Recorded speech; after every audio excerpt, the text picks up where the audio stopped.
કોર્ટમાં ભ્રષ્ટાચાર ચાલે છે એ વાત મદ્રાસ હાઈકોર્ટે સ્વીકારી છે। આપણા દેશની અંદર કોઈ સામાન્ય માણસ જ્યારે ચારે બાજુથી નિરાશ થઈ જાય, એને કોઈ જગ્યાએ ન્યાય નહીં મળે, એની નહીં પોલીસ સાંભળે, એની વાત કોઈ નેતાઓ ધ્યાન પર ના લે, ત્યારે એને પછી છેલ્લે એમ દેખાય કે મને હવે એક જ આશરો છે અને એ છે કોર્ટ, અને એ કોર્ટના દરવાજા ખટખટાવે। અને દાયકાઓથી આપણા સમાજની અંદર જજને ભગવાનનું રૂપ માનવામાં આવે છે। બધા લોકો એ વાત માની લીધી છે કે જજ સાહેબથી કોઈ ભૂલ થઈ જ નહીં શકે, પરંતુ આજના સમયની અંદર શું આ વાત 100% સાચી છે? સવાલ એટલા માટે થઈ રહ્યો છે કે મદ્રાસ હાઈકોર્ટે એક એવો ચુકાદો આપ્યો છે કે જેણે આખી સિસ્ટમને અરીસો બતાવી દીધો છે અને કોર્ટમાં ભ્રષ્ટાચાર ચાલે છે એ વાત મદ્રાસ હાઈકોર્ટે સ્વીકારી છે।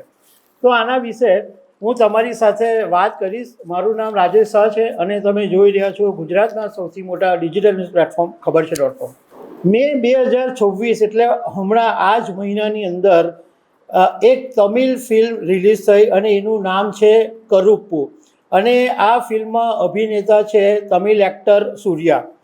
હવે આ જે ફિલ્મ બનાવવામાં આવી છે એની અંદર ન્યાયતંત્રની અંદર ચાલતા ભ્રષ્ટાચારની સ્ટોરી કહેવામાં આવી છે, અને ફિલ્મની અંદર એક 7 વેલ્સ કોર્ટ નામની એક કાલ્પનિક કોર્ટ અને એના જે જજ છે એને ભ્રષ્ટાચારી બતાવવામાં આવેલા છે।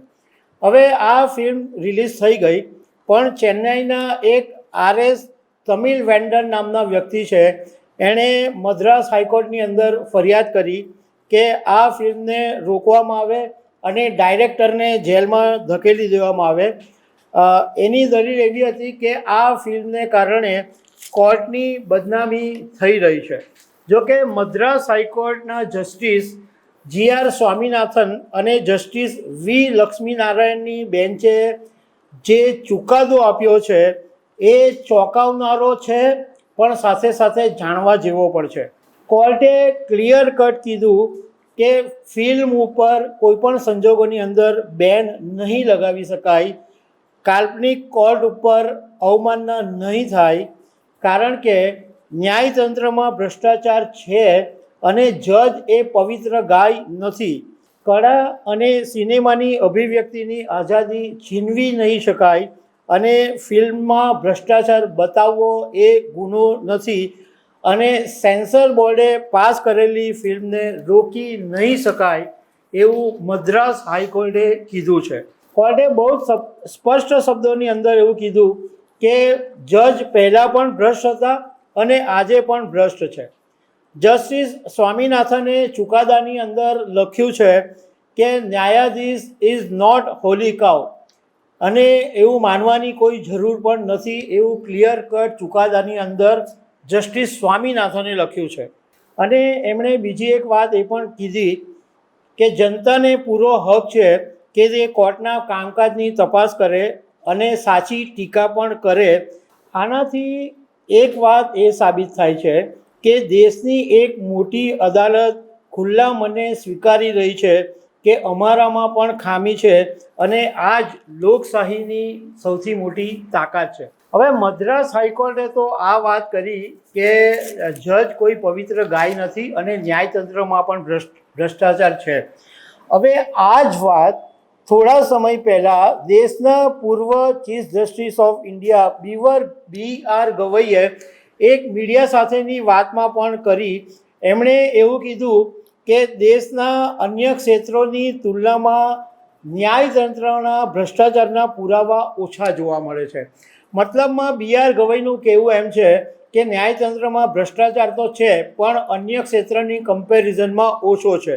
એમણે એવું કીધું કે મેં પોતે 2019માં જ નક્કી કરી લીધું હતું કે નિવૃત્તિ પછી હું કોઈ પણ સરકારી પદ સ્વીકારીશ નહીં।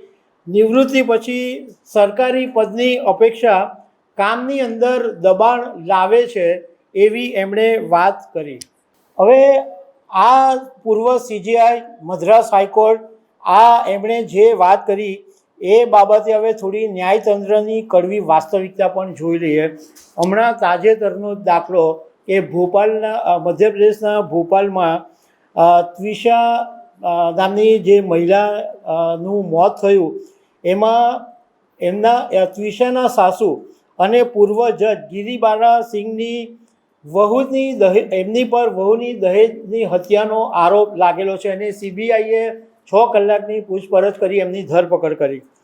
બીજો એક કેસ બહુ ચર્ચાને ચકડોળે ચડેલો કે દિલ્હીમાં જસ્ટિસ યશવંત વર્માના સરકારી ઘરે નોટોનો ઢગલો મળેલો અને બહુ બધી નોટો સળગી ગયેલી, એ કેસ પણ ચર્ચાનો વિષય બનેલો.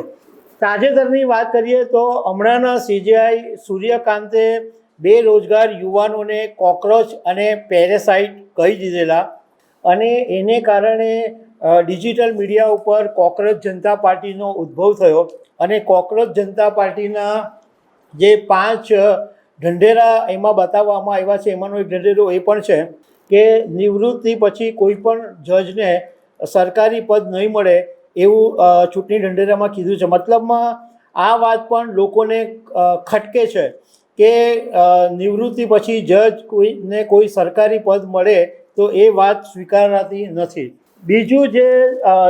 બીજો કિસ્સો એ છે કે જસ્ટિસ વી રામાસ્વામી પર સરકારી નાણાંના દુરુપયોગનો આરોપ લાગેલો હતો.